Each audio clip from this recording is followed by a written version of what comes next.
কে রে তুই? এখানে কি তোর? এখানে কি করতে আসছস? ওর সাথে দেখা করতে। তার সাথে? আমার বোন তোর সাথে দেখা করতে আসবো কেন? আমার বোনটা আমি চিনি না। বিশ্বাস না হলে আপনার পণ্ডিত জিজ্ঞাসা করেন। এই মৃত্তিকা, তুই ওরা চিনস? না ভাইয়া, আমি ওকে চিনি না।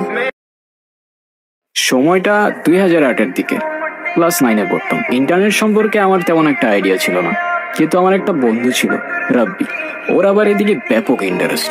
একদিন স্কুল থেকে বাসায় ফেরার পথে ও আমাকে প্রথমবারের মতো ফেসবুক আইডি খোলা শেখাচ্ছিল। হ্যাঁ, এখন কি করবো? হ্যাঁ, এখন ওইটা ক্লিক করলাম। এখন তোর নাম দে, জন্ম তারিখটা দে। কি লিখতেছস? আমার নাম। তোর আসল নাম যদি ফেসবুকে দেস, তোর ফ্যামিলি মেম্বাররা দেখলে তোরে খারাপ ছেলে ভাববে না? তাহলে কি দিব?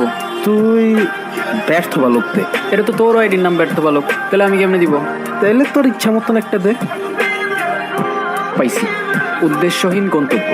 মানে এটা অনেক কঠিন, তুই বুঝবি না। আচ্ছা, এখন চল। রাব্বির কথা মতো ফেসবুকে র্যান্ডমলি ফ্রেন্ড রিকোয়েস্ট দিয়ে যাচ্ছিলাম, যে করে